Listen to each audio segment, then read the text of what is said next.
Bulan ini kita akan belajar sebuah tema baru. Kita masuk tema yang baru namanya In the World. Jadi kita akan berbicara tentang bagaimana peran kita terutama. Jadi bukan jelas saya mengenal kalian semua di tempat ini di gereja mungkin artinya di hari Minggu atau pas komsel, tapi hari-hari kita kebanyakan adalah di luar sana, di ruang kerja kita, bersama keluarga, dimanapun kita berada. Dan bagaimana kita pengen mempraktekkan apa yang kita bisa dalam hari-hari kita, apa yang kita pelajari hari ini untuk hari-hari terutama di mana tempat kita bekerja. Amin. Oke. Ya, judul yang saya ambil adalah Modern Servant atau budak modern ya. Jadi pelayan modern di zaman sekarang. Jelas judul yang tidak menarik karena kenapa? Siapa yang mau jadi pelayan? Tidak ada. Siapa yang mau jadi budak? Tidak ada, ya kan? Semua pasti pengennya menjadi bos, menjadi orang yang sukses, menjadi kepala dan bukan ekor seperti firman Tuhan dan lain-lain. Tapi hari ini kita mau berbicara sedikit lebih banyak tentang ini. Nah, beberapa minggu terakhir sebenarnya, bukan berapa minggu, berapa bulan terakhir saya memang orang yang suka scrolling di TikTok gitu ya, dan lihat-lihat, dan saya lagi banyak belajar tentang dunia pekerjaan. Technically bukan belajar, technically nonton jadinya belajar gitu ya. Dan pertama-tama jadi karena saya mengalami kesulitan-kesulitan dalam pekerjaan saya, jadi saya lihat setiap kali yang pokoknya kontennya lagi berbicara tentang pekerjaan, berbicara tentang jadi korporat, jadi baik jadi manajer, karyawan dan lain-lain, saya nontonnya lebih lama pasti saya nonton lebih lama, saya scroll lebih lama dan lain-lain. Dan seperti yang kalian tahu, ketika kita scroll lebih lama, nontonin lebih lama, FYP yang keluar di kita adalah yang mendekati seperti itu, betul ya? Jadi pertama-tama yang saya cari adalah kayak bukan cari ya, tapi yang pertama-tama keluar adalah kayak menjadi manajer mesti A B C D, menjadi leader harus A B C D E, yang positif. Tapi udah berapa lama nonton, makin lama yang keluar adalah ciri-ciri manajer toksik, ciri-ciri bos kamu adalah orang jahat, ciri-ciri kamu mesti pindah dari perusahaan kamu, ciri-ciri karyawan yang apa dan lain-lain semuanya keluar. Setuju semua pernah ngalamin hal kayak gini? Kalau kamu nonton TikTok pasti akan keluar hal makin banyak ya itu. Dan saya menemukan paling sederhananya adalah gini. Intinya kalau kontennya lagi tentang nyinyir sama negatif, pasti yang like lebih banyak. Pasti. Yang view pasti lebih banyak, yang like pasti lebih banyak, yang komen juga pasti lebih banyak. Ketika ada orang curhat di pekerjaannya, kayak saya sama di pekerjaan saya, bos saya kayak giniin saya, semua komennya langsung, masa sih gile gue jadi lu keluar dan lain-lain segala macam. Semua komennya banyak. Begitu ada yang bilang tentang, bersyukur dapat pekerjaan di tempat ini, komennya tetap sama. Masa sih? pasti ada yang jelek dan lain-lain. Intinya komen yang jelek, sesuatu yang negatif, likes-nya lebih banyak, view-nya lebih banyak. Nah, saya yang tiap hari nontonin, tiap hari liatin, dari yang pertamanya niatnya belajar, pertama jadi belajar sesuatu, jadi belajar, iya juga ya, mencari negatif tuh enak gitu, kayak iya juga ya, kayaknya gibah tuh asik, ternyata bukan saya sendirian di dunia ini, ternyata banyak orang lain yang juga frustrasi sama pekerjaannya. Ada pembenaran, penyenangan di hati kita yang ketika kita ngeliat kayak gitu. Nah, ada satu yang menarik, ada seseorang bernama Simon Sinek, saya nggak tahu bacanya. Di belakang itu Simon Sinek atau Simon Sinek. Dia seorang penulis buku. Dia seorang author lah. Dia seorang penulis buku, motivator gitu-gitu tentang bisnis dan marketing gitu-gitu. Nah, ada satu bagian dia bilang kayak gini. Dia belajar tentang dalam dunia bekerja. Intinya orang-orang dia belajar dari Navy SEALs atau Angkatan Laut Amerika. Dia tanya gimana caranya lo memilih orang untuk dinaikin pangkatnya, untuk dipromosin, atau memilih orang yang cocok jadi tim lu. Dan dia gambarin grafis kayak gini. Kelihatan ya semua ya? Ternyata susah tulis dari sini ya. Ini akses yang pertama itu performance. Yang di bawah adalah, maaf ya saya nutupin sebentar, trust. Oke. Jadi ada performance di sisi sini ada trust. Performance maksudnya apa? Performance artinya kecakapan orang itu melakukan pekerjaannya. Oke, artinya dia bisa melakukan pekerjaannya dengan baik apa enggak, dia mahir dalam bidangnya apa enggak. Dan trust adalah berbicara tentang apakah orang itu di luar dari pekerjaannya, orang itu bisa dipercaya apa enggak.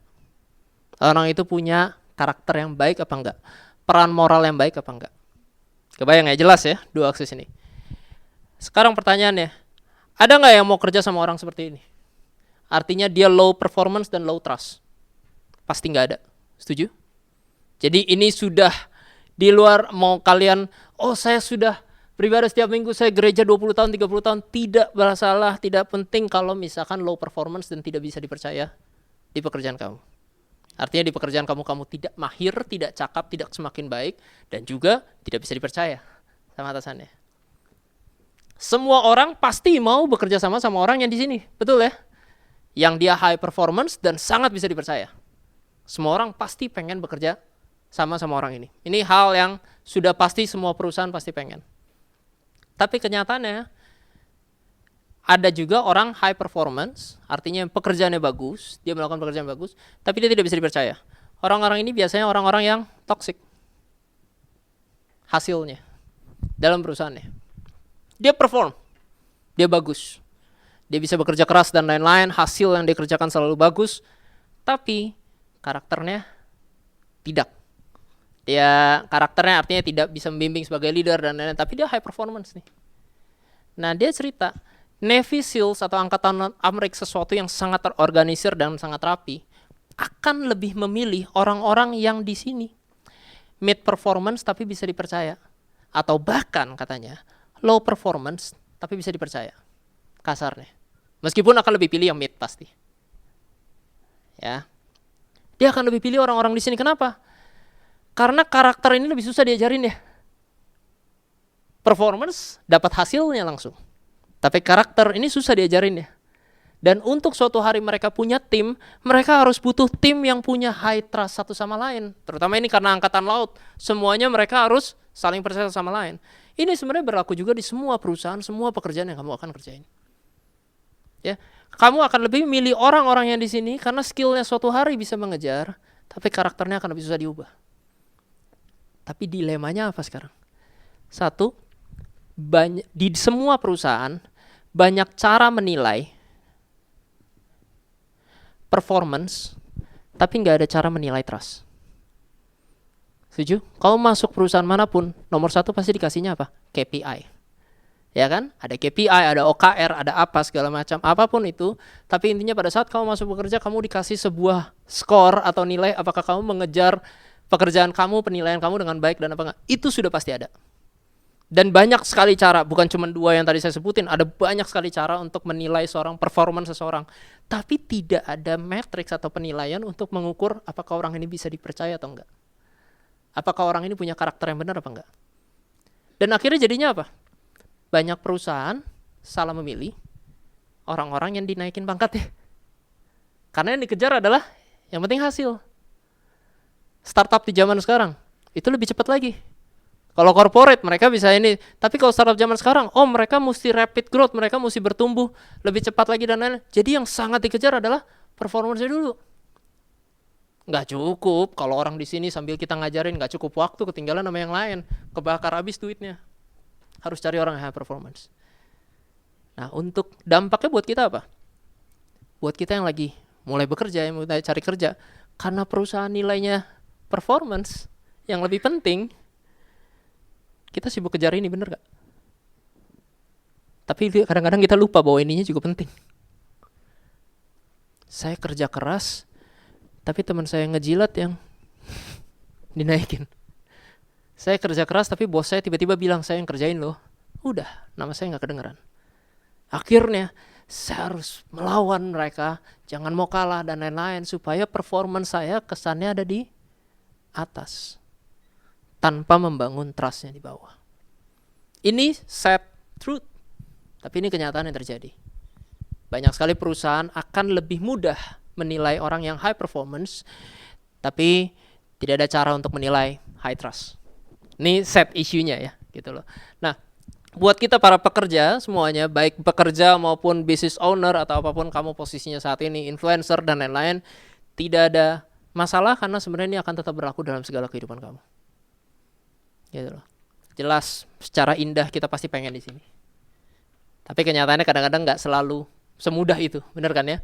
Dalam pekerjaan kamu, saya mengalami dalam pekerjaan saya, misalkan saya kayaknya udah bisa sedikit, tiba-tiba ada lagi aja yang lain. Akhirnya saya mesti belajar lagi, saya mesti belajar lagi. Jadi saya nggak yakin saya akan pernah very high performance. Nah, tugas kita, goal kita hari ini adalah semoga kita bisa menjadi orang-orang yang to be trusted and high performing di dalam perusahaan kita, dalam tempat kita bekerja. Ini very important. Ingat, saya nggak pengen kita pulang dengan yang penting berarti saya benar. Kalau saya sudah kenal Tuhan, saya sudah dibenarkan, berarti cukup gitu. Tapi selama kamu tidak performing, kamu juga tidak akan menjadi berkat untuk tempat kerja kamu. We still need to perform, we still need to be trusted. Ya, kita akan belajar dari satu cerita di Alkitab, dan ini adalah budak korporat pertama yang ada di Alkitab. Namanya Yusuf. Jadi boleh dibuka semua Kejadian 39. Oke. Hari ini kita akan banyak baca Alkitab, jadi saya minta teman-teman tetap standby Alkitabnya ya di handphone masing-masing. Saya ada masukin berapa ayat di sini, tapi please on standby handphonenya. Ya. Kita recap dulu cerita tentang Yusuf sedikit ya. Kalau Yusuf adalah budak korporat pertama di zaman Alkitab, budak cinta pertama itu bapaknya Yakub. Ya, pasti lagi nyari istri, ditipu ya. Kalau kalian tahu ceritanya, kalian bisa baca nanti. Ya, cuman recap sedikit cerita tentang Yusuf. Jadi Yusuf itu anak dari Yakub sama Rahel. Ya, Rahel ini istri yang benar-benar ceritanya Yakub sangat pengen mau sama Rahel, cinta mati dan lain-lain. Dia ditipu sama ayahnya Rahel dan lain-lain, tapi akhirnya sampai dia benar-benar dapetin Rahel. Akhirnya punya anak, Yusuf sama Benyamin, dan Yusuf sendiri, dan setelah Benyamin lahir, Rahelnya meninggal. Jadi Yusuf ini anak emas banget bapaknya. Anak emas, siapa yang di sini anak emas? Sama orang tuanya? Tidak, karena biasanya anak emas kita adalah anak tetangga atau anak orang lain. Ya, bercanda.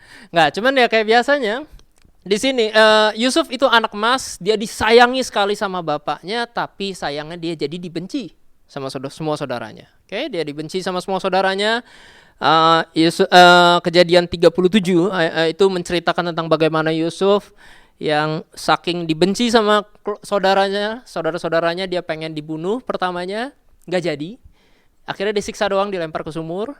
Hasil lempar ke sumur ada kesempatan, wow, ada slave traders, ada orang yang mau beli orang, technically ya slave traders gitu, human traders, dan oh yaudah kita jual aja, daripada kita siksa kayak gini dong, nanti kita bunuh juga, mendingan kita jual, kita dapat duit. Dan dijual sama saudara-saudaranya. Dijual sama yang menyaranin siapa? Yehuda, which is kakek moyangnya Yesus, seru ya, kayak lineage-nya sangat indah gitu loh.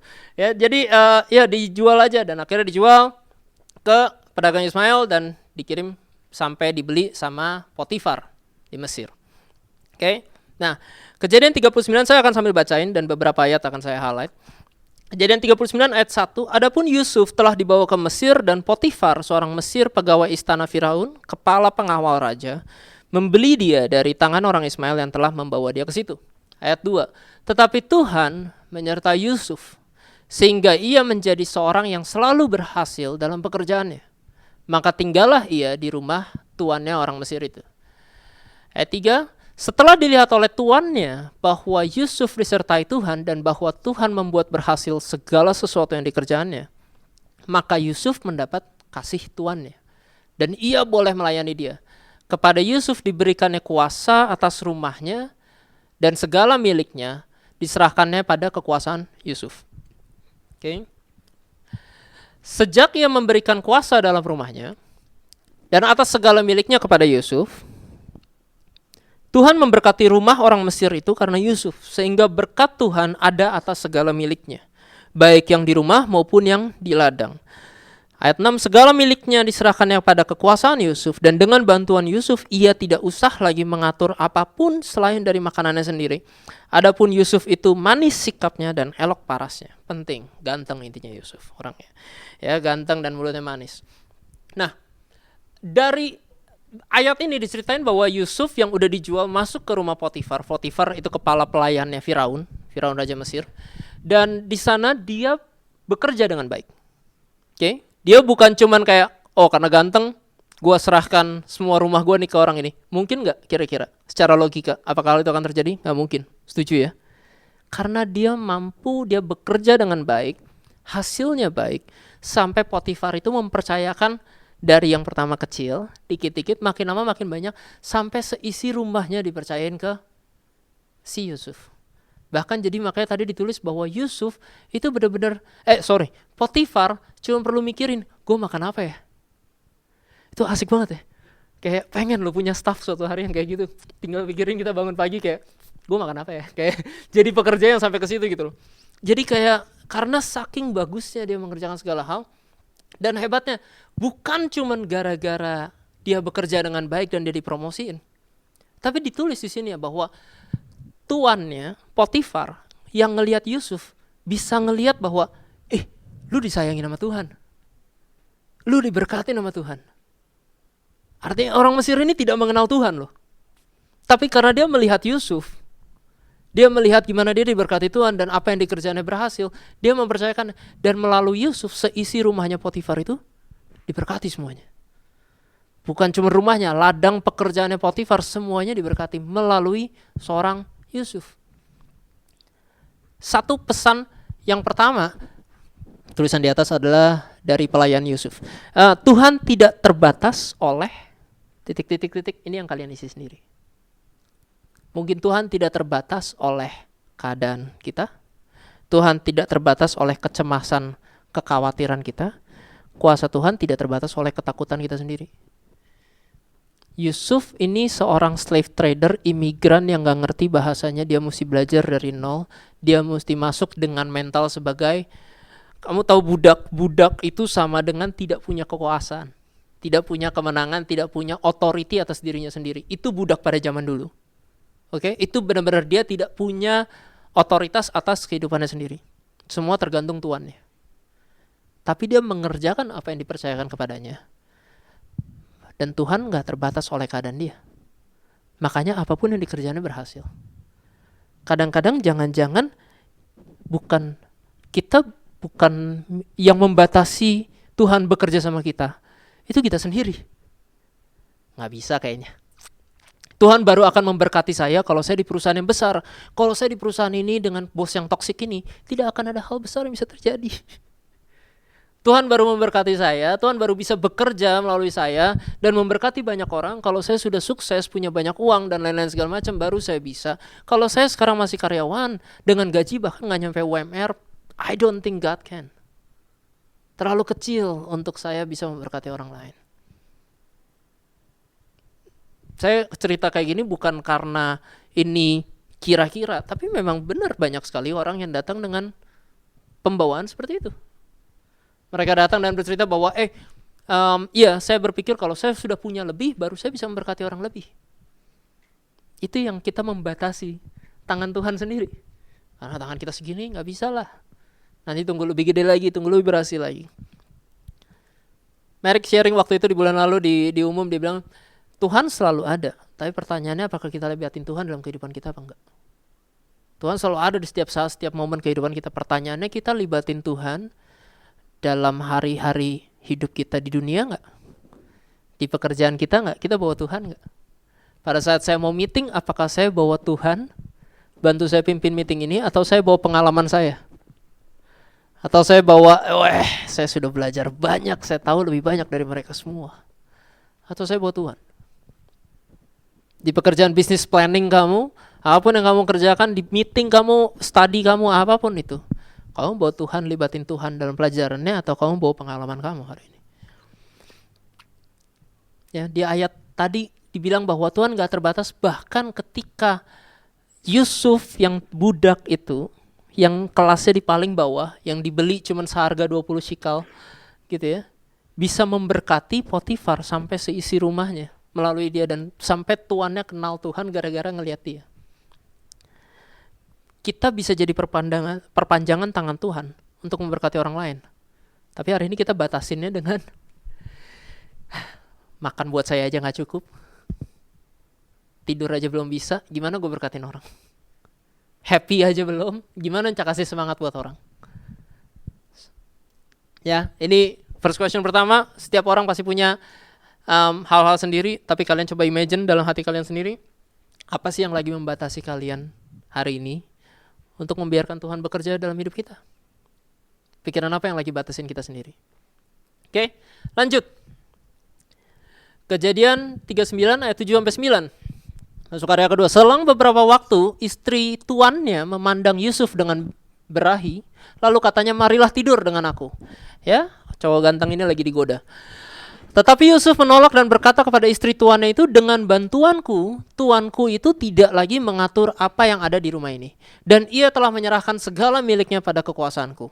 Bahkan di rumah ini ia tidak lebih besar kuasanya daripadaku. Dan tiada yang tidak diserahkannya kepadaku selain daripada engkau, sebab engkau istrinya.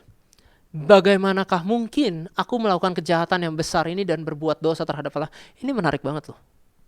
Kalau kalian baca ayat 8-9 tadi yang dia bilang kayak, oh karena bantuan saya, Tuhan saya diberkatin loh. Tuhan saya sampai gak usah pusingin kerja. Karena bantuan saya, Tuhan saya bisa tinggal bangun, tinggal mikirin mau makan apa dan lain-lain segala macam. Bahkan di rumah ini Tuhan saya udah kasih saya kepercayaan sama gedenya kayak dia. Cuman istrinya doang yang gak dikasih. Tapi yang menariknya kalimat itu abis itu dia bilang, karena orang biasa akan bilang kayak, berarti saya sama hebatnya. Saya wajar mendapatkan hal-hal yang baik, saya wajar, saya deserve karena saya sudah bekerja keras. Tapi kalimat berikutnya dia bilang, bagaimanakah mungkin aku melakukan kejahatan yang besar ini dan berbuat dosa terhadap Allah.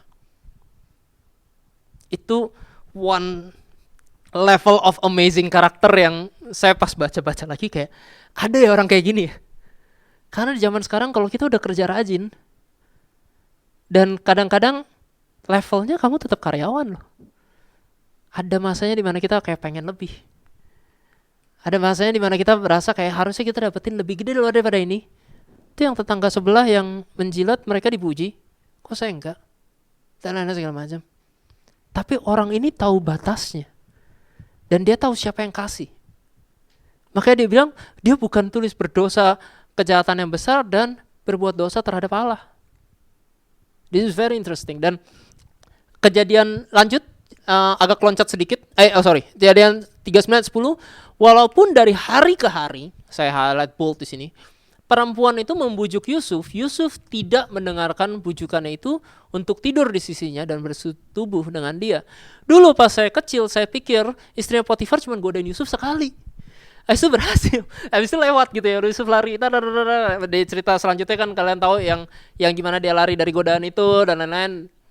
Dan di ayat 19-20 loncat kita, baru saja didengar oleh tuannya perkataan yang diceritakan istrinya kepadanya.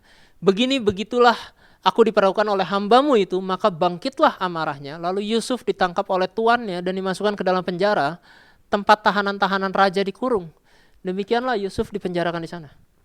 Semua udah tahu ya cerita Yusuf, istri digoda sama istri Potifar. Dulu saya pikir dia cuma digoda sekali, ternyata pas saya baca, oh enggak, dia berkali-kali. Berhari-hari dia digoda untuk apa segala macam, tapi dia keep saying no sampai suatu hari bajunya ketinggalan dan istri Potifar basically fitnah. Datang ke bilang teriak ke orang-orang kayak, ini gue mau digoda tapi gue nggak mau. Pas gue teriak akhirnya orang yang kabur. Hina sekali. Habis itu dia bilang ke suaminya kayak, ya nih lihat, hamba lu yang lu percaya ini nih, orang tangan kanan lu yang paling lu angkat dan lain-lain, paling lu puji, ini dia mau menggoda gue. Tapi pas gue teriak akhirnya dia lari. Ini buktinya bajunya. Dan Potifar yang sudah mengangkat, yang melihat bahwa gila Yusuf nih tangan kanan gue, gara-gara dia gue bisa beristirahat, gue bisa tenang dan lain-lain, langsung marah dan masukin dia ke penjara. Melupakan bahwa sudah bertahun-tahun Potifar cuma tinggal bangun makan doang. Sukses ceritanya dia dari kerja kerasnya Yusuf dan lain-lain gone sama satu cerita gitu loh. Melakukan pelajaran yang lagi kita mau ambil di sini adalah melakukan hal yang benar meskipun kosongannya adalah dihianatin, meskipun rewardnya gak kunjung datang, meskipun dihujat sama teman kerja kamu, meskipun dibully, meskipun malah direndahkan. Saya dengar seseorang dekat sama saya, dia cerita bahwa dia kalau menggeser sedikit bisnis transaksinya, dalam pekerjaannya dia ada di ladang yang cukup basah, artinya maksudnya punya ruang banget buat dia korupsi gitu loh. Dia cuman geser berapa perak aja, perak loh. Bukan ribu perak, berapa perak aja. Berapa perak, dia bisa dapat ratusan juta per bulan. Per bulan, bukan per tahun. Dia udah kerja di perusahaan itu berbelas-belas tahun, nggak pernah sekalipun dia kerjain. Nggak pernah sama itu. Yang dipromosin siapa? Bukan dia. Yang dipromosin orang lain, yang jelas-jelas menipu. Yang jelas-jelas ngambil. Dan masih dilindungi orang-orangnya. Apakah kita masih mau tetap melakukan hal yang benar meskipun itu yang terjadi dalam kehidupan kita? Meskipun kamu punya ancaman kamu akan dipecat kalau kamu ngelakuin hal yang benar. Meskipun karir kamu akan mandek kalau kamu melakukan hal yang benar. Mungkin ya. Meskipun ada situasi sulit yang kamu udah tahu, kalau saya melakukan hal yang benar, saya bakal dikucilin sama teman-teman saya. Sama teman kerja saya. Dan kenyataannya di lingkungan kerja itu sangat sering terjadi. Ada orang-orang yang saya ngobrol dan mereka cerita kayak, saya gak berani lawan. Karena kalau saya lawan, saya yang dihina habis itu. Saya yang dikucilin. Dan akhirnya mereka lebih baik diam aja. Terhadap ada bullying di kantor, terhadap ada kejadian apapun di kantor, mereka lebih baik diam. Berani gak kita melakukan hal yang benar meskipun situasi sulit? Ya. Apa yang Yusuf lakukan tadi, Yusuf ajarin, integritas itu gak dimulai langsung satu hari habis itu kelar. Integritas itu perlu diuji. Perlu ada cobaannya kasarnya. Perlu ada waktu pengujiannya. Kenapa gak cukup kalau cuma satu kali habis itu dia menang lewat selesai. Oh berarti saya tidak ada masalah dengan hal ini. Sekali diuji tentang korupsi, saya tidak korupsi. Oh berarti saya orang benar, saya tidak akan korupsi. No. The test will keep coming. Kadang-kadang kita gak usah bicara hal gede. Kayak tadi korupsi berapa ratus juta per bulan, kesannya hal gede. Tapi hal-hal kecil dalam dunia kita, dalam pekerjaan kita yang kamu bisa refleksin, yang kita sama-sama bisa refleksin. Saya ikut join gosip kantor gak ya hari ini? Saya ikut gibah gak ya hari ini? Saya ikut menghujat atasan saya atau bawahan saya gak ya hari ini? Saya ikut jadi orang yang toksik sama teman-teman saya apa enggak hari ini? Gak perlu hal gede. Integritas dimulai dari hal-hal kecil, hal yang setiap hari. Nah ini perlu diuji. Dan Yusuf lagi kasih contoh bahwa dia melewati ujian itu di mana dia udah di posisi kesannya dia bisa memilih melakukan hal apapun tanpa ketahuan. Mungkin kalau dia melakukan itu nggak ketahuan. Malah ketika dia jujur malah difitnah. Tapi dia tetap melakukan contoh yang baik. Ya. Kita loncat Kejadian 39 ayat 21 sampai 23. Jadi singkatnya dia sudah dimasukin ke penjara, tetapi Tuhan menyertai Yusuf dan melimpahkan kasih setianya kepadanya. Dan membuat Yusuf kesayangan bagi kepala penjara itu. Sebab itu kepala penjara mempercayakan semua tahanan dalam penjara itu kepada Yusuf. Dan segala pekerjaan yang harus dilakukan situ dialah yang mengurusnya. Dan kepala penjara tidak mencampuri segala yang dipercayakannya kepada Yusuf. Karena Tuhan menyertai dia dan apa yang dikerjakannya dibuat Tuhan berhasil. Jadi basically Yusuf ini seorang project manager yang sangat hebat. Sampai di penjara aja, kepala penjaranya, ini deh lu yang ngurusin. Either kepala penjaranya super malas, or saking dia becus dan benar, saking dia high performing dan high trustworthy, dia dipercaya even bahkan pas dia di penjara. Bahkan waktu di penjara. Setelah lewat 2 tahun lamanya, bermimpilah Firaun bahwa ia berdiri di tepi sungai Nil.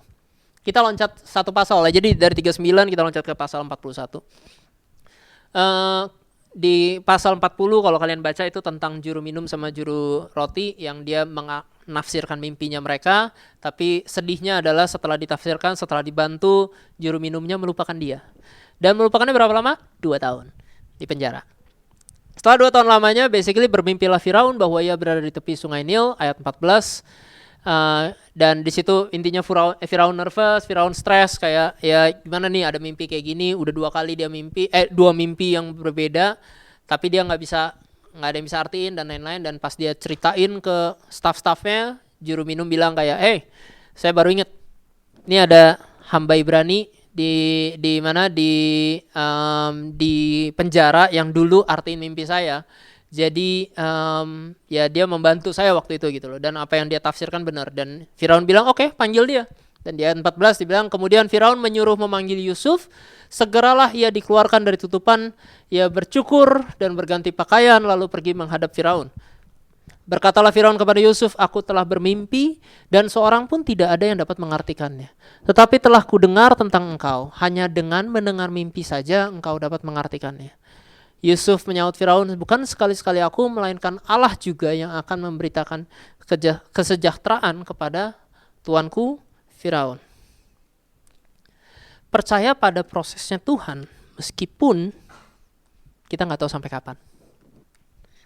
Meskipun kita nggak tahu berapa susahnya yang mesti kita lewatin. Ini yang Yusuf lagi pengen ajarin ke kita. Dari cerita tadi. Orang yang benar, yang sudah dipercaya di posisi cukup tinggi. Jadi tangan kanan kepala istana, salah satu kepala pelayan istana. Jadi tangan kanannya. Tiba-tiba dilempar ke penjara. 2 tahun dilupain padahal melakukan hal yang benar. Di penjara masih dipercaya. Gitu ya. Tapi ya di penjara. Mau gak kamu jadi orang kepercayaan di penjara?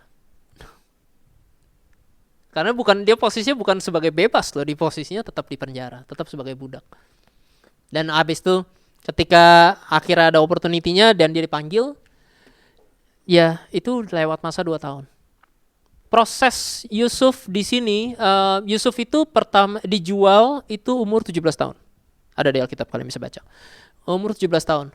Ini terjadi pada saat dia umur 30 tahun. Baru dia dipanggil sama Firaun. 13 tahun dia masih jadi budak. Dengan catatan 2 tahun terakhir dia di penjara. Prosesnya gak ada yang tahu. Gak ada yang tahu berapa lamanya. Dia gak tahu what future is. Kalau kita baca tadi singkat, apalagi summary-nya doang, wah ya Tuhan bawanya cepet. 11 tahun kerja di rumah Potifar lama gak? Lama loh. Ya kan, kita yang kerja di perusahaan setahun aja kadang-kadang lama kan. Itu loh yang kayak iya, di posisi yang sama, menghadapi situasi yang sama dan lain-lain, itu berasa lambat sekali kadang-kadang. Pas nengok ke belakang, ternyata cepet loh, gue udah 6 tahun, udah 8 tahun dan lain-lain segala macam. Tapi kenyataannya waktunya juga gak sebentar. Kita berharap promosinya datangnya cepet, pembebasan Tuhan datangnya cepet, breakthrough datangnya cepet. Yusuf juga gak bisa lihat itu. 13 tahun dia masih nungguin itu. Gitu kan, dan even though dalam situasi yang sulit tadi, dia gak pernah sekalipun, gak ditulis di sini bahwa dia sekalipun melupakan Tuhan atau meninggalkan Tuhan. Kenapa? Karena tadi di ayatnya kalian bisa baca di yang paling terakhir, pada saat Firaun bilang kayak, gue denger lu bisa artiin mimpi. High performance people can say, yes I can. Udah ada backgroundnya, udah ada past experience, tapi dia jawab, bukan gua, melainkan Allah. 13 tahun lewatin 2 tahun dari penjara yang dilupain, masih bisa bilang seperti itu. This is a truly man of character, yang karakternya benar-benar banget gitu loh. Dan I don't think I will still got a long way untuk belajar sampai situ sih. Cuman kayak it's amazing ngelihat dari dia kayak gitu sampai bisa kayak dia bisa bilang kayak, iya, masih Tuhan kok. Pas ngelewatin itu semua. Pertanyaan balik ke kita lagi adalah, apakah kita bisa enjoy prosesnya Tuhan dulu sekarang? Dia lagi apa yang kamu kerjain? Di perusahaan kamu yang kamu lagi capek, yang kamu mungkin lagi lesu, dan kamu lagi ngelihat atasan kamu gak bisa respect, bawahan kamu gak bisa ini, teman kerja kamu gak bisa kerja sama bareng, dan apapun kesulitannya. Bisa gak kamu enjoy prosesnya dan tetap bilang loh, meskipun dengan segala achievement yang kamu lewatin, Tuhan lo yang kerjain, Tuhan yang bawa. Di ayat Kejadian 41 ayat 39 sampai 41 dibilang gini, kata Firaun kepada Yusuf, oleh karena Allah, singkat cerita ya, tadi basically Yusuf udah mengartikan mimpi Firaun, dan bukan cuma mengartikannya, dia kasih saran. Dia bilang ke Firaun, hey, lu perlu hire orang. Ini sarannya subtle, tapi kesannya padahal dia gak promosiin dirinya sendiri. I believe dari dibaca ayatnya itu dia tidak mengarahkan kayak, pakai aku sebagai konsultanmu, enggak. Dia cuma bilang kayak, hey, lu perlu hire orang yang pinter, yang bijaksana, orang yang benar, dan lain-lain. Dan ini yang lu harus lakukan. Dalam masa lu lagi profit, intinya tabung 1/5. Nanti pas masa kesusahan dan lain-lain, lu udah punya tabungannya. Dia menyarankan hal itu. Dan kata Firaun kepada Yusuf di ayat sini, oleh karena Allah telah memberitahukan semuanya ini kepadamu, tidaklah ada orang yang demikian berakal budi dan bijaksana seperti engkau. Engkaulah menjadi kuasa atas istanaku dan kepada perintahmu seluruh rakyatku akan taat. Hanya tahta inilah kelebihanku daripadamu.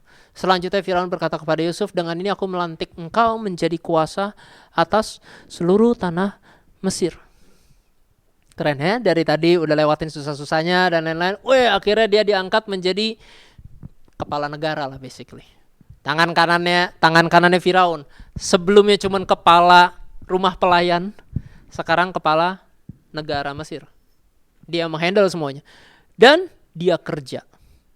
Dia bukan ya. Kalau kalian baca di ayat-ayat seterusnya di Kejadian 42 dan seterusnya, di situ akan diceritakan bagaimana Yusuf bukan cuma memerintah karena asal di posisi itu, tapi dia juga cakap melakukannya, dia juga ngelakuin pekerjaannya dengan baik. Ya. Nah, sedikit kita loncat di Kejadian 45. Ayat 5 sampai 8 di sini diceritain tentang Yusuf akhirnya bertemu sama saudara-saudaranya balik. Ya, semua tahu cerita saudara-saudaranya akhirnya udah ketemu dan dia ngaku ke saudara-saudaranya, gue tuh Yusuf loh, adik yang lu jual waktu itu. Tapi ayat 45 dibilang kayak gini, pasal 45 ayat 5 dibilang gini, tetapi sekarang janganlah bersusah hati dan janganlah menyesali diri karena kamu menjual aku ke sini. Sebab untuk memelihara kehidupanlah Allah menyuruh aku mendahului kamu. Karena telah 2 tahun ada kelaparan dalam negeri ini dan selama 5 tahun lagi orang tidak akan membajak atau menuai. Maka Allah telah menyuruh aku mendahului kamu untuk menjamin kelanjutan keturunanmu di bumi ini dan untuk memelihara hidupmu sehingga sebagian besar daripadamu tertolong. Jadi bukanlah kamu yang menyuruh aku ke sini tetapi Allah. Dialah yang telah menempatkan aku sebagai bapa bagi Firaun dan tuan atas seluruh istananya dan sebagai kuasa atas seluruh tanah Mesir. Statement terakhir, Tuhan mengutus kita untuk melayani meskipun kita pahit. Meskipun kamu udah sukses banget. Meskipun kita adalah pemimpin tertinggi di suatu negara. Tuhan minta kita tetap melayani. Sorry pakai kata ini, tapi orang gila macam apa yang masih bisa bilang ke saudaranya yang ngejual dia dan bilang kayak, tenang aja, lu jual gua tuh karena Tuhan loh. Tuhan mau minta gua untuk memberkati dan bertumbuh di sini supaya gue bisa berkatin lu lagi nanti. Orang gila punya karakter macam apa yang bisa kayak gini ya kan, kayak pas baca kayak ini mungkin cuma di Alkitab kali, jadi dibagusin gitu ya ceritanya kayak orangnya keren, karakternya bener semua dan semacam. Cuma pas baca kayak how? Ya kan gak make sense orang bisa bukan baik ya, tapi bener. Sebenarnya ini yang bisa ngelihat dari sudut pandang yang berbeda. Hari ini kita datang kerja aja kadang-kadang udah, ini lagi. Ketemu orang-orang ini lagi. Ketemu ngadepin ini lagi. Banyak kan memes yang di itu kayak apa yang bikin kamu semangat kerja? Kamu miskin ya baru kamu kerja. Gitu kan lebih gampang gitu motivasinya. Cuman kenyataannya orang ini bisa melakukan pelayanannya dengan benar, dengan baik sampai jadi pemimpin, dan bahkan ketika diberikan kesempatan ketemu sama keluarganya lagi, ketemu saudara-saudaranya, gak ditulis loh ada kebencian, ada dendam, ada yang dia mau lawan, tidak ditulis loh dia merencanakan rekan-rekan jahat dan lain-lain, tidak ada. Tapi yang keluar dia bilang, lu tenang aja, jangan takut. Karena pas dia cerita, dia bilang ini di ayat sebelumnya, dia cerita pas dia bilang pertama sambil nangis, gue tuh Yusuf, gue anak yang lu jual, saudara-saudaranya ketakutan semua. Saudara-saudaranya gak ada yang berani ngomong, masih shock. Bener gak? Seseorang yang dijual, yang dibenci sama mereka sekarang jadi kepala negara yang punya kuasa atas hidupnya mereka. Mau dibunuh apa enggak bisa, total. Tapi dia bilang kayak jangan takut, jangan nyesel. Tuhan kirim saya ke sini supaya untuk ngelayanin kamu loh nanti, orang yang kamu benci, orang yang udah jahatin kamu. Tuhan mengutus kita untuk menjadi pelayan. Dalam keadaan apapun dan dimanapun Tuhan pengen kita tetap bisa melayani. I wish seandainya pas gue belajar ayat ini, gue kadang-kadang berpikir, kadang pengen istirahat bos. Ya kan, kadang juga pengen kita yang dilayanin orang. Tapi kalau sampai akhir, bahkan Yusuf tadi kasih contoh bahwa sampai saudara, sampai keluarganya, dia tetap punya kasih yang that level. Itu menunjukkan sebuah standar bahwa Tuhan juga pengen loh kita hari ini di pekerjaan kita, di dunia kita, sekarang bisa gak kita melayani? Meskipun lu gak happy, meskipun lu capek, meskipun lu dijahatin sama orang. Ya, dari pelayan Yusuf ke kita, apa yang kita bisa ingat? Ada 4 poin. Yang pertama, Tuhan gak terbatas sama apapun situasi kita, apapun mood kita, apapun keadaan kita, apapun skill set kita, Tuhan tidak terbatas. Usia jelas Tuhan tidak berpengaruh. Masa lalu gak peduli Tuhan. Tuhan gak pernah terbatas dalam berkarya dalam kehidupan kamu. Yang kedua, integritas tidak akan terjadi dalam sehari. Jadi jangan berpikir, saya orang yang jujur kalau belum dites. Saya orang yang benar, saya orang yang cinta Tuhan, maka hidup saya sudah pasti akan lebih baik daripada orang-orang di sekitar saya. No, kalau belum dites. Integritas itu harus dites. Jadi ketika kamu menghadapi ujian-ujian, and I'll have to be honest, kadang-kadang kita jatuh. Kadang-kadang kita salah ambil langkah. Kadang-kadang kita nggak pegang integritas yang benar. Kadang-kadang kita nggak sadar kita ngelakuin kesalahan. Belajar. Nggak masalah. Tapi integritas perlu diuji. Ya. 3, Tuhan punya waktu yang berbeda untuk peran setiap orang. Artinya nggak ada satupun orang yang bisa tahu kapan waktunya. Ada orang-orang, saya sering banget mendengar cerita ketika orang didoain, dia habis didoain lepas dari segala kecanduan, lepas dari segala apa, bebas, langsung tada, selesai. Dalam 1 hari, one flip away, dan kehidupannya berubah. Tapi ada orang yang mesti berbelas-belas tahun, berpuluh-puluh tahun ngelewatin masalah yang sama. Sampai dia menang. Gak ada yang tahu waktunya. Gak ada yang tahu batasan setiap orang. Setiap orang di sini, di tempat ini, dan dimanapun kamu berada, itu punya journey yang berbeda-beda. Jadi saya gak bisa paketin waktu kamu harus sama kayak waktu saya. Saya di umur 30 sudah dapat ini loh. Kamu belum, berarti kamu lebih di bawah. Tidak ada hubungannya. Sama, begitu saya ngelihat kayak orang seumur saya atau anak yang lebih muda daripada saya, wah sudah sukses dan lain segala macam. Setiap orang punya waktunya masing-masing. Jangan pusingin soal waktunya orang. Ya. Yang keempat, panggilan kita apapun yang terjadi adalah tetap untuk melayani. Ya. 1 ayat terakhir, hai hamba-hamba, taatilah Tuanmu yang di dunia ini. Hamba-hamba. Dalam segala hal, jangan hanya di hadapan mereka saja untuk menyenangkan mereka. Artinya jangan pasang topeng, jangan 2 muka di bos kamu dan lain-lain. Melainkan dengan tulus hati karena takut akan Tuhan. Apapun juga yang kamu perbuat, ayat 23, apapun juga yang kamu perbuat, perbuatlah dengan segenap hatimu seperti untuk Tuhan dan bukan untuk manusia. Kamu tahu bahwa dari Tuhanlah kamu akan menerima warisan yang menjadi upahmu. Kristus adalah Tuhan dan kamu hambanya. Amin. Semua? Belajar sesuatu? Ya, oke. Boleh saya undang tim Praise and Worship?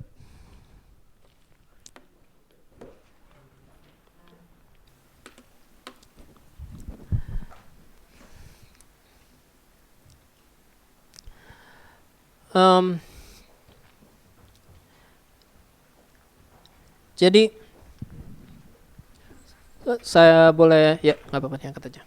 Thank you. Ya, jadi pas saya diminta untuk, kalau saya boleh jujur sedikit ya sama teman-teman gitu ya, sama semua yang di tempat ini. Kadang idealnya saya selalu bercerita dalam posisi yang idealnya dengan tadi kita belajar, kita selalu orang yang bersemangat, orang yang kuat gitu dan semacam. Tapi kalau saya boleh jujur sama teman-teman, saya lagi enggak. Saya lagi sangat di posisi tidak kuat. Saya lagi sangat di posisi capek, burn out gitu ya, yang kayak benar-benar tired gitu. Dan lucunya adalah baru bulan lalu, I guess sebulan atau 2 bulan yang lalu, saya baru sharing di sini tentang kita mesti jaga pikiran, jangan sampai negative thoughts yang masuk.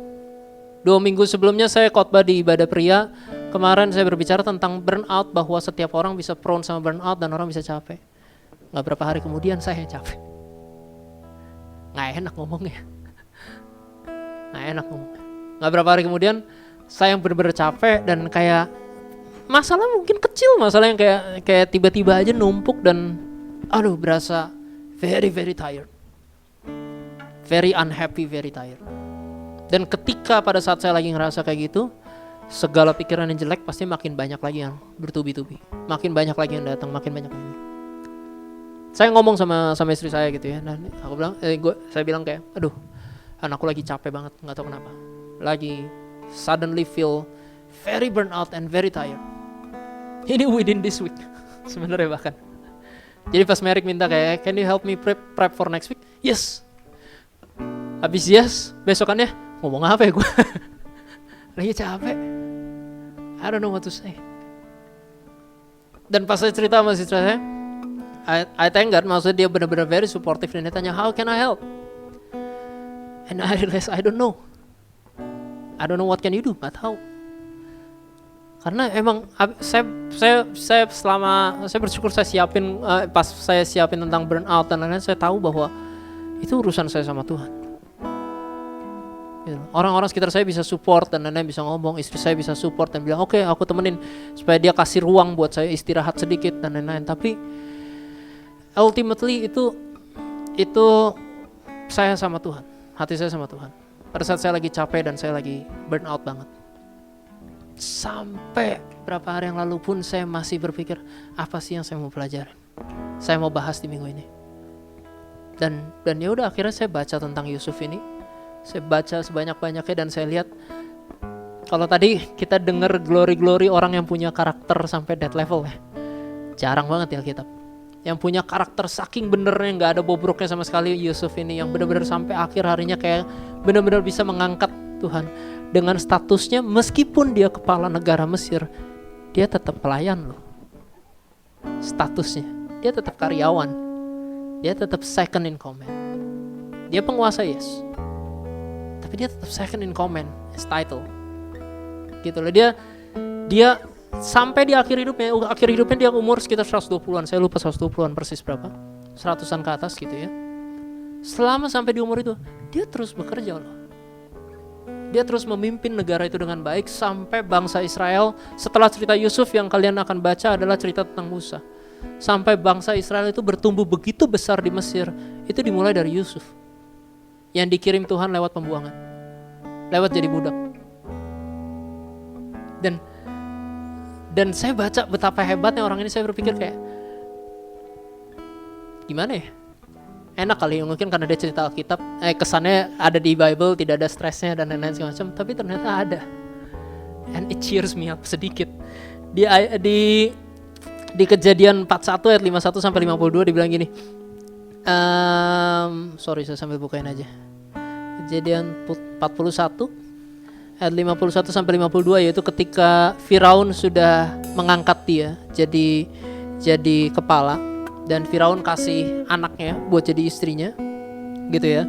Dan sebelum datang tahun kelaparan, di sini ayat 50 dibilang, sebelum datang tahun kelaparan itu lahirlah bagi Yusuf 2 orang anak laki-laki yang dilahirkan oleh Asnat anak Potifera, imam di On. Ayat 51, Yusuf memberi nama Manasye kepada anak sulungnya itu sebab katanya, Allah telah membuat aku lupa sama sekali kepada kesukaranku dan kepada rumah bapakku. Dan ayat 52 dibilang gini, dan kepada anak yang kedua diberinya nama Efraim, sebab katanya Allah membuat aku mendapat anak dalam negeri kesengsaraanku. So, Yusuf juga sengsara loh. Manasye itu artinya to forget. Kata Manasye sendiri, to forget. Dan Efraim artinya adalah fruitful. Jadi dia kasih nama dua anaknya karena satu, Manasye Tuhan sudah membantu dia melupakan segala sakit sengsaranya, segala kecewaannya, termasuk rumah lapanya. Kan dia nggak tahu pada saat itu keluarganya belum datang dan lain-lain. Pada saat dia angkat, dia cuma tahu bahwa ya Tuhan memberkati dia di situ dan Tuhan membantu dia melupakan semuanya.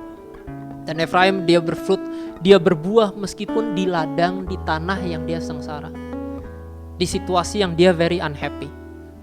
And why I read this, kayak Yusuf juga unhappy loh.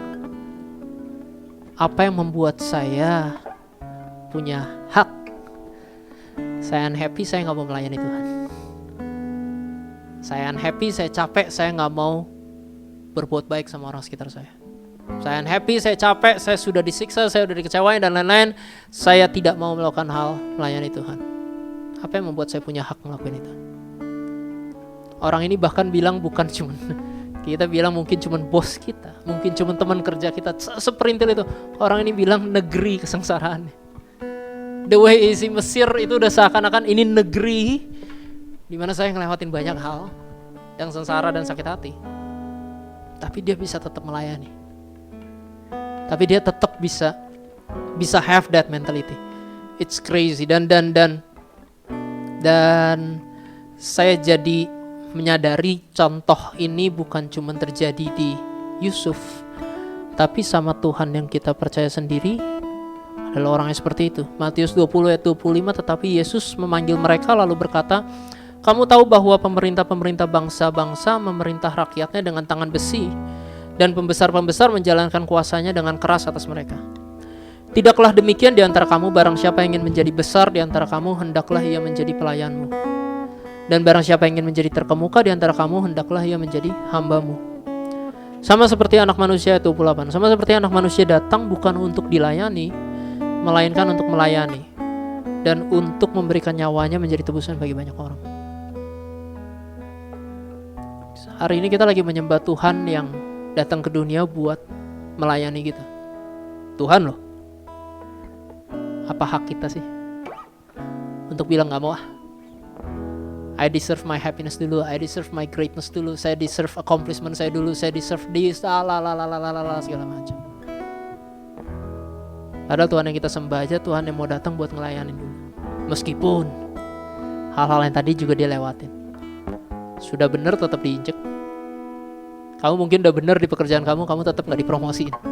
Kamu udah benar di pekerjaan kamu tetap dihina sama teman kamu. Kamu udah benar di luar, kamu tetap dijauhin. That happens. Tapi itu bukan menjadi sebuah alasan buat kita untuk bilang, then I stop, layani mereka. Yang penting makan saya sendiri. I hope firman hari ini bisa menguatin kamu sama saya. Yes, saya juga capek. Very tired. Tapi saya berpikir, saya kemarin diingetin kayak, saya bisa maju dan menceritakan keluh kesah, kekecewaan dan lain-lain. Saya bisa bawa semua keluh kesah kekecewaan saya ke semua orang di sekitar saya supaya mereka bisa bilang, gue juga sama loh, it's okay, you're human. Iya emang orang sekitar lu jahat dan lain-lain segala macam. And maybe I feel happy. Asik ditemenin. Tapi ada rencana Tuhan yang lain adalah, mau gak kamu tetap ngelayanin meskipun orang yang kamu layanin gak layak dilayanin lu? Mau gak kamu ngelayanin meskipun orang yang kamu layanin itu orang yang ngehujat kamu dulu? Saya tahu saya ulang ini berulang-ulang, tapi it's how important it is di bulan ini. Bahwa dalam dunia ketika kamu keluar dari ruangan ini, itu benar-benar your test. Saya berharap di sini juga kamu mengerjakan hal yang sama. Artinya di gereja ini, di tempat mana kamu bertumbuh, di mana berada, melayanilah sebisanya. That's how you practice your integrity. Dan di luar sana ketika kamu keluar dari hari Minggu, you practice again. Sampai bisa. Sampai we all get better. Amin. Yuk, let's pray together. Boleh sambil berjamuan kudusnya bisa diadarin. Bapak, kami bersyukur sekali lagi Tuhan atas kebaikan-Mu Tuhan. Kami bersyukur atas kasih setia-Mu. Kami percaya Tuhan bahwa setiap dari kami itu memang dipanggil untuk melayani Engkau dimanapun ruangnya. Dan tidak terkecuali siapapun itu, kami percaya Tuhan dimanapun kami berada, posisi kami apapun itu, kami dipanggil untuk melayani Engkau. Dan kami percaya Tuhan bahwa melalui kami, melalui tangan-Mu Tuhan, melalui penyertaan-Mu dalam kehidupan kami, setiap orang yang bisa mengenal kami bisa mengenal Engkau juga. And that will be very cool, because they know that how God treat us, bagaimana Tuhan baik sama kita, dan bagaimana kita membagikan kasih itu bisa memberkati banyak orang. To become high performing and highly trusted, to be trustworthy Tuhan. Kami ini adalah goal kami dalam kehidupan kami, supaya dimanapun kami berada benar-benar kuasa-Mu yang terlihat, dan pakai kami menjadi perpanjangan tangan-Mu.